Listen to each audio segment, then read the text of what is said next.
Hey, baby. Welcome to Night Talk. Let's settle in. Ooh.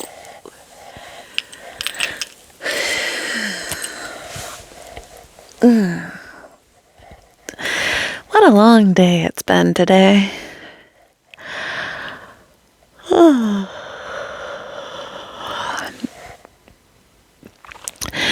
What are we going to talk about tonight? I don't know. Let's talk about cryptids. You think because I was looking at TikTok and they were showing some weird fish, and I don't mess with the ocean.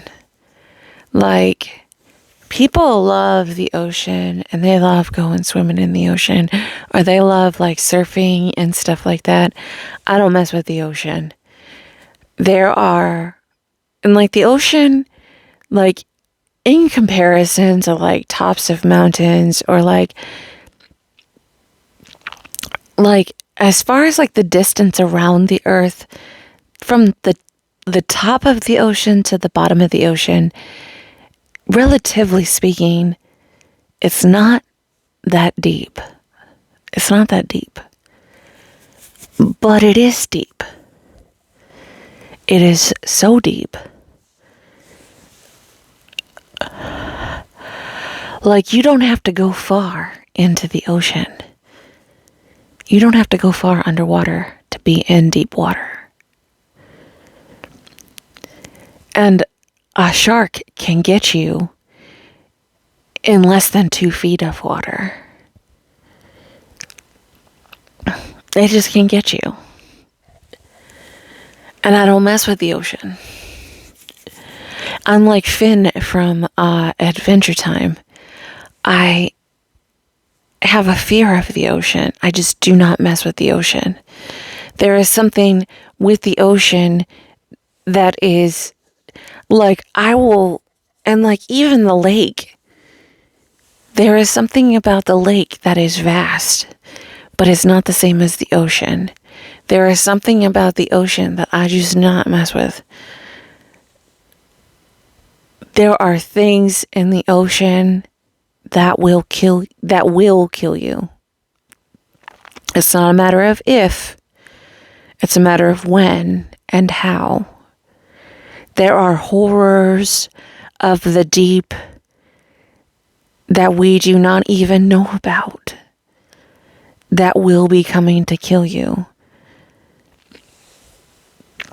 I think about Cthulhu and the Kraken and all sorts of things that are just lying in rest, waiting for their time in the horrors that are the ocean.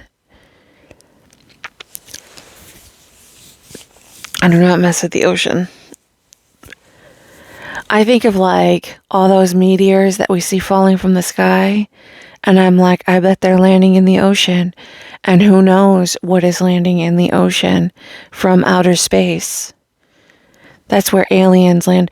When astronauts land, they land in the ocean.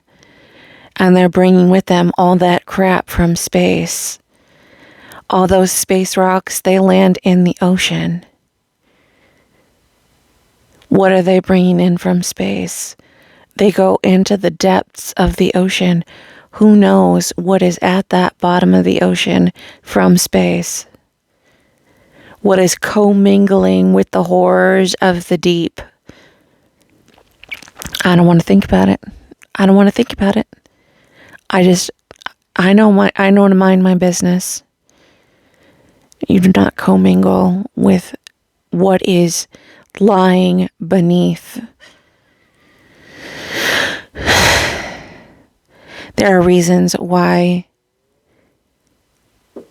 Japan has Godzilla stories and why they have a healthy fear of the ocean because of tsunamis and other things.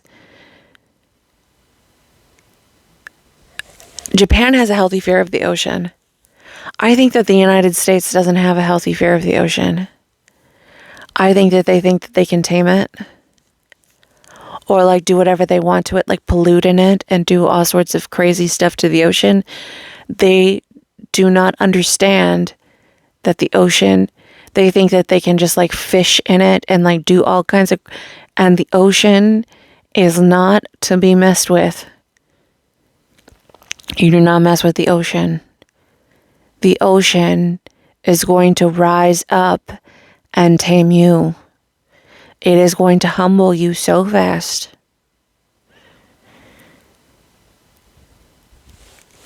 Nature, in and of itself, is something to not be messed with. I know this as a Midwesterner. There are certain things, certain times in which you just do not go outside. In the wintertime, during a rainstorm, specifically, you just do not go outside. It's just like, some people are crazy and they'll sit on their porch and they will film a tornado. Those are the crazy ones. Those are the ones that get blown away. You do not mess with nature. No, sirree. No, thank you. No, thank you. No, thank you. I have a healthy fear and respect of nature. I'm not about to get struck by lightning. Not today. Not me, no, sir.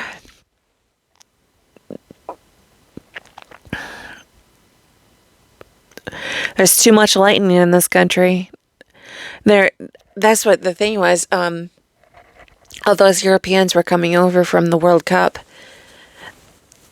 Did you know that in England and in Europe, they don't get nearly as many lightning strikes as we do in the United States?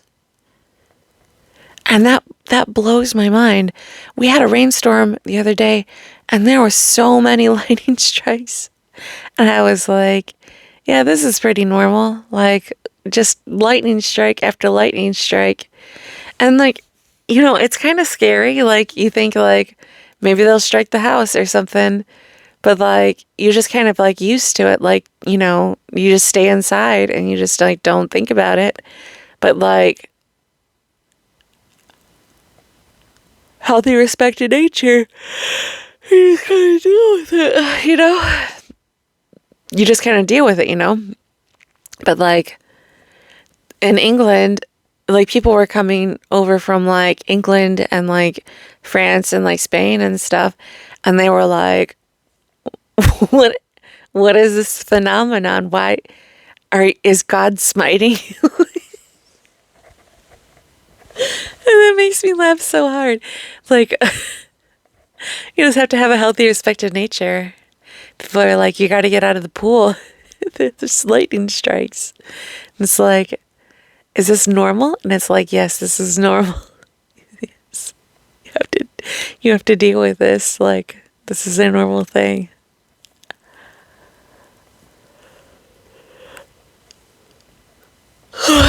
I also saw on TikTok that somebody had built a lazy river in their backyard.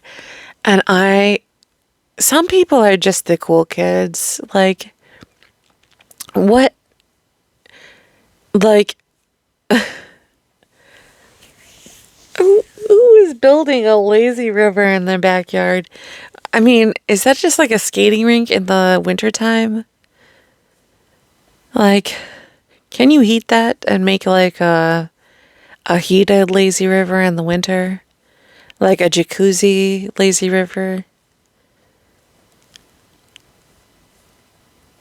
A hot lazy river? Are you in California and you can make it warm? It's like warm all year round and you just have like a lazy river?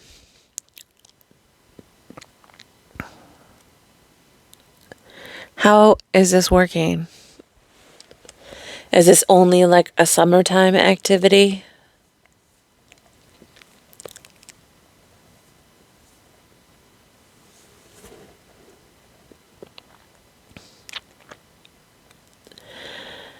So I had ants crawling on me today, and I tried to make a TikTok about it, but I suppose I'm going to talk about it on here.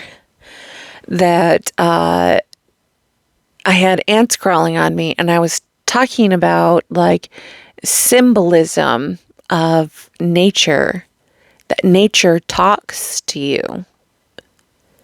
That, because I was talking about like there's things with the deer that I was seeing weird patterns with nature. And, sometimes I see, like, I have to counter this with the fact that, like, sometimes I do have delusions and I have to, like, be very wary about, like, seeing messages and, like, things. And, like, I have to, like, be like, is this me looking for patterns and things and like thinking that like I'm seeing messages where there are no messages? Or am I like looking for patterns and things that there are no patterns? Like the fact that like, I think that blue cars mean that I should follow them, or like, because I was like looking at mailboxes and I thought that the mailboxes meant that they were equating to war years or something, that all the mailbox numbers were equating to they equaled a year of a war, and on my street that they equated to royalty, and that there was like a message with that or something. But like it's just like nonsensical, you know what I mean? But like with the deer and stuff, there was maybe like something to that. Like there was like a natural thing about it, because like it was more than just coincidence, or like more than just like seeing messages and things like. But I don't know. I was seeing a bunch of ants today, and I was like, I wonder what's going on with the ants. Or is it just like there are ants out in the summertime and that they're like in the high season because of like the temperature? And like I was hearing a bunch of crickets recently, like the last couple weeks. And I was wondering if it was just because it was really hot out and like they were going with the temperature. You know what I mean? Like that it was so hot out that, because crickets, I think that there was like a study done that like crickets, they rub their legs together in accordance to like how hot it is. Like the number of rubs per minute or something equates to like how warm it is or something. And so maybe that's why I was hearing crickets, is because it was like getting to be like the dog days of summer. So like maybe that's why I was hearing them in the basement and things like that, is because it was like really hot and humid out. And so like that's why I was hearing them or something. I don't know. So maybe that's why I was hearing crickets. But I'm being in circular speech. But I was seeing ants. And so maybe there was something to like the availability of like food, or like pollen, or some kind of like food source for ants, that was making it so that they were gathering or like storing up for winter. I'm not sure. But they were amassing themselves. But like they're really tiny ants. I'm not sure. But maybe it's like their mating season too. Like maybe they're like trying to build themselves up. I should look up the mating cycles of ants, or like what they do in August that like makes them so like what their cycle is in August. Like what ants are up to in August. Like what their patterns are in August. Like, are they searching for food? Are they mating in August? Are they, preparing for winter? What are they doing in August that's like so special? Like, are they Are they gathering leaves? Are they, like, what are they doing specifically in August? Are they, fighting each other? Are they territorial in August? Because that would be curious to know. Because maybe I'm seeing them because, like, they're going to war with other other areas, and, like, they're trying to, like, expand. And maybe that's why I'm seeing them, is because they're sending, like, scouts out and stuff like that for, like, food and, like, shelter and, like, all sorts of things. Or, like, they're building. Maybe. I don't know. But, like, that's something to think about.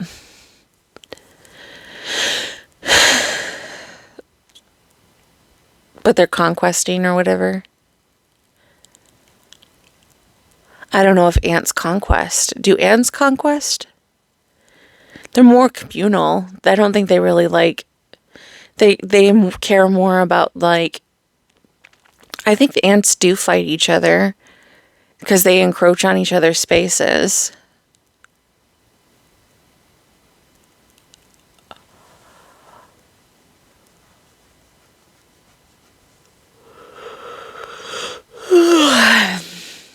It's something to think about.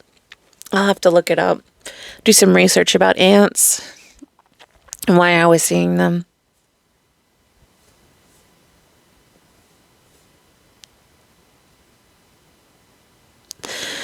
So, but the spiritual reason why I was seeing them is because it was that I need to reassert my boundaries, and that I need to look at my daily habits, and that I need to work on my energy levels.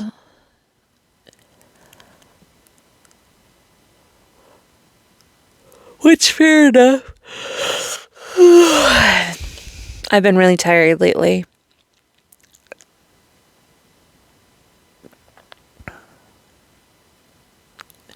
But where did they decide that? What's the spiritual significance of an ant?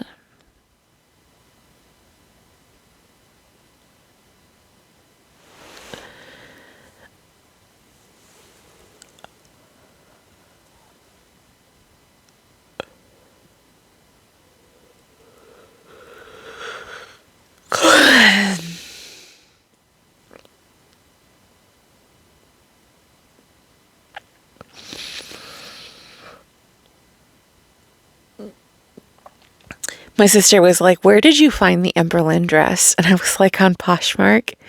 And she was like, "How did you search it?" And I was like, "Hot Topic moon dress." And she was like, "Why did you even think to look for it?" I was like, "I don't know. I just was looking for it." She's like, "That's so weird." And I said, "I am strange and unusual." Don't you ever, like, look up, like, outfits from, like, shows and stuff from, like, TV? And, like, 'cause, like, sometimes I'll look up, like, outfits that, like, celebrities wear, or, like, outfits that, like, you find on, like, television shows or, like, in movies, and see if I can, like, get those outfits specifically. Sometimes you can get them for pretty cheap, but sometimes you can get, like, they're kind of expensive. But, like, because sometimes, like, you can get those outfits, like the same thing they wore in those shows. Because, like, they'll sell the costumes and stuff, or they'll sell, like, those outfits. I should tell my sister about that. Like, they sell costumes and stuff. Or they'll sell, like, some similar outfits that, like, you can find in movies. Like, they have websites for it. You just have to search it. And, like, you can search things that, like, people have made. Because, like, they'll do, like, similar, dupes of stuff that you see in film and, like, in television. So, like, you can get, like, a dupe of those outfits because people do like, the style in certain films or like in certain TV shows.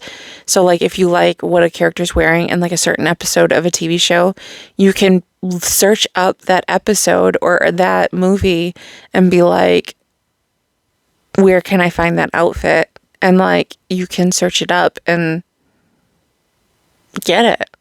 And sometimes it's pretty cheap. Sometimes it's expensive. Sometimes it's like $500, but sometimes it's like maybe like $100 or maybe it's like $50, depending on the outfit or depending like on the clothing item or the accessory. But sometimes it's cheap. Sometimes it's expensive. I'm circular speaking. What was the last one I searched? I was searching My So-Called Life outfits, and some of them were expensive, but some of them were kind of cheap. But some of those outfits were so iconic, and I was like, God, I love them so much.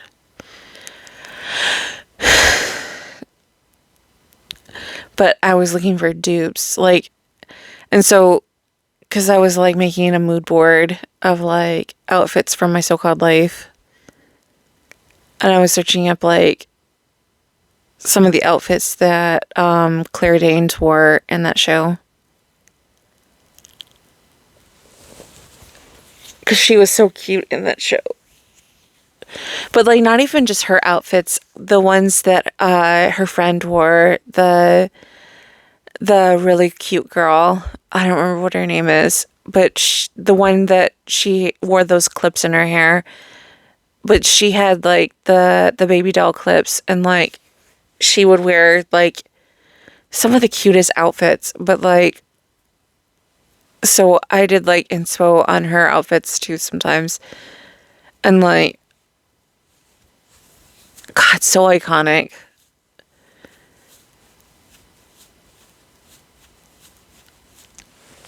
Because if you're looking for some 90s inspo, My So-Called Life is definitely like clothing inspo for now. Like if you're looking for like iconic like clothes to go back, like stuff to wear now, like they had some really good outfits in that show. Like really good outfits. I liked it.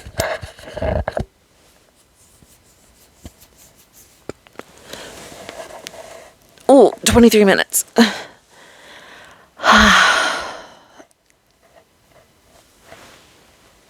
My cat's asleep.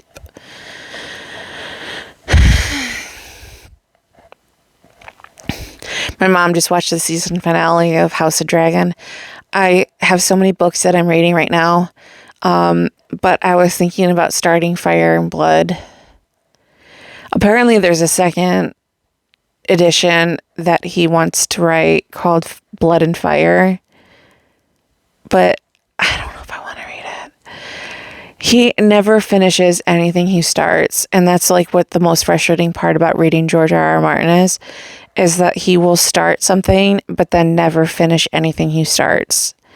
Like even like the Fire and Ice series that he started, like he's never gonna finish it. Like as a reader, it's like getting blue-balled by a writer, is that he starts writing something, and he's been writing The Winds of Winter since 2011, and he's just, as a reader, I just recognize that he's probably never going to finish it in his lifetime, that it's probably going to get passed on to like someone else, and they're going to have to finish the series for him. And like it's going to be like like the Wheel of Time series, that someone else is going to have to finish it for him. And like that's like the most frustrating part about like it's so frustrating. So like, because like that's what was frustrating about watching Game of Thrones, is they ran out of source material. And so like it was like good, ran out of source material. What the hell was that?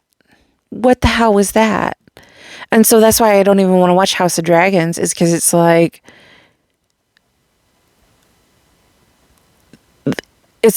where can they go with it? Like, do they run out of source material and they just like make shit up? And like, so, or like, do they just not use all of the source material? And then you're just like,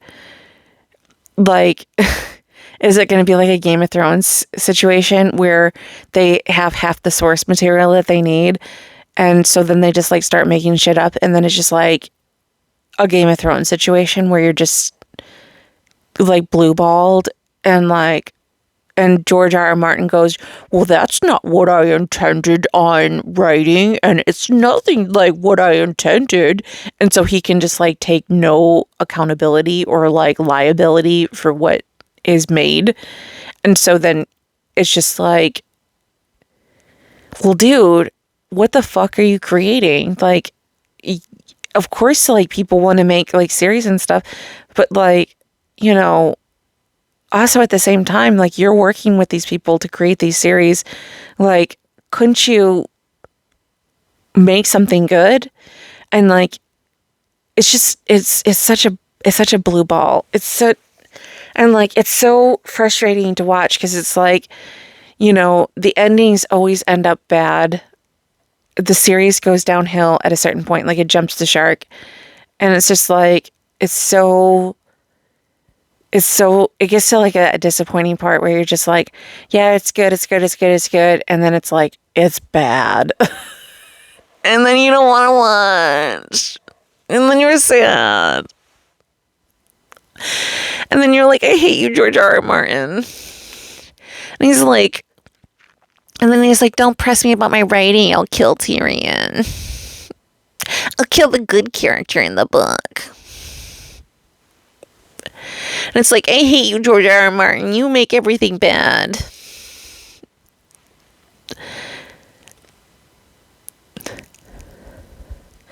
And it's like, maybe you should kill Tyrion, because... And like, Game of Thrones fans are being like, no, don't say that. And it's like, you know what? Do it. I swear to God. It's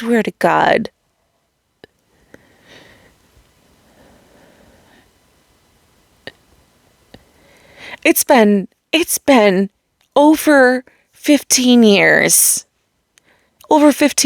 Couldn't you put something out before you die, old man?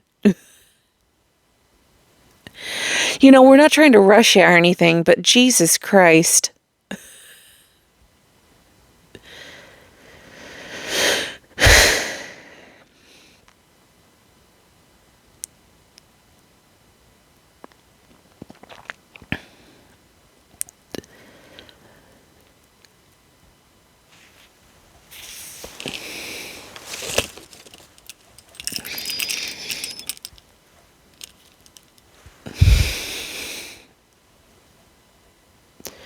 Couldn't you have like a little bit of urgency at all? Like a little, just a skosh, just a skosh of urgency, just a skosh, just a modicum of urgency.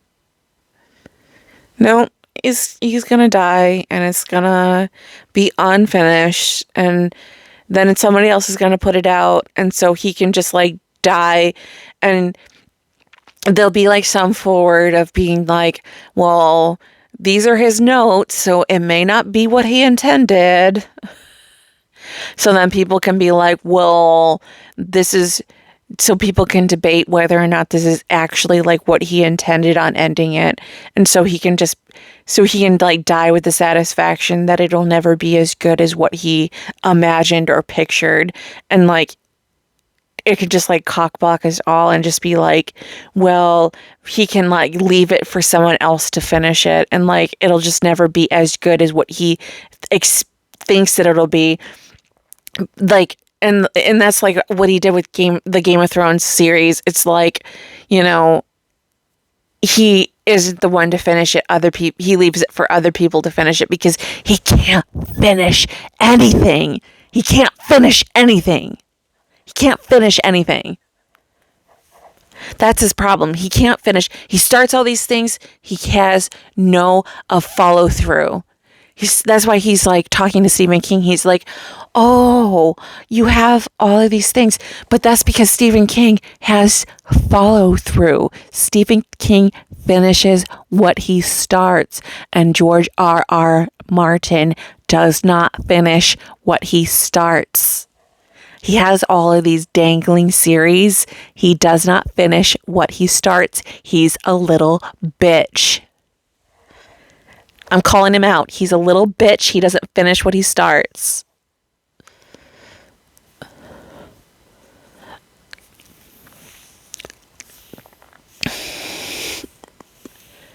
And that's why it's so frustrating to read George R. R. Martin, because it's like, yeah, this is great and all.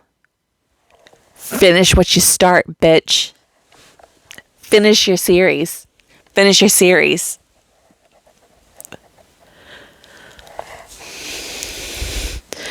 He's like a DM for a D&D game that starts and then you never see any resolution to the plot. What happened to the plot?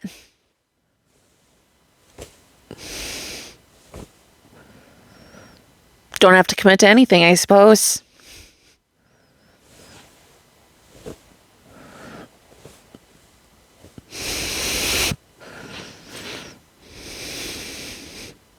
No sense of payoff or conflict resolution at all. Just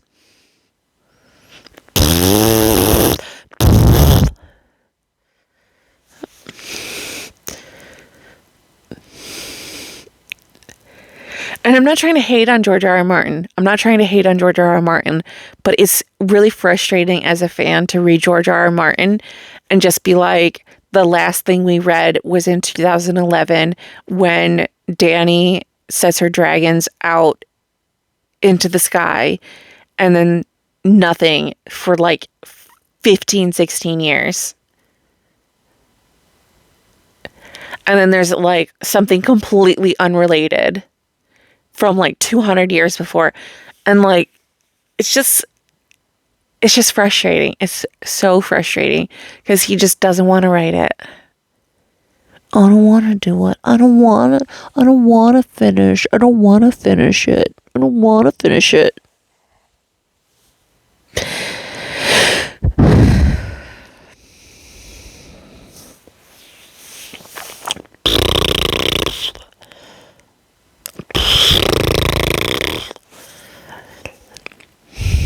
Anyway.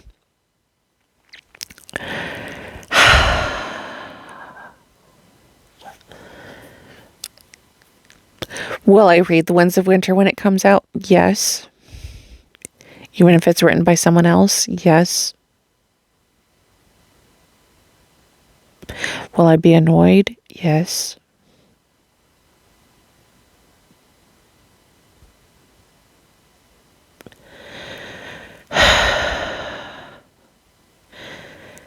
I hate you, George R. R. Martin. Will I give you my money? Yes. Of course, unfortunately.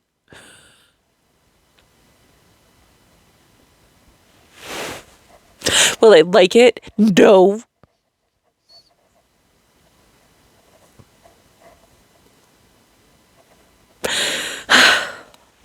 Am I pouting? Yes.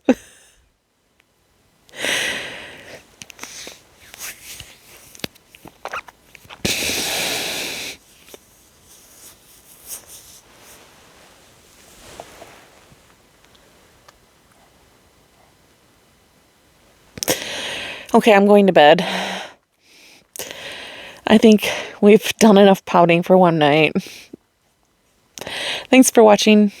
Thanks for listening to Night Talks on YouTube or any podcast distribution services that you're listening to me on. It's great talking to you. I hope you have a great rest of your night, and I will see you on the next one. Bye-bye.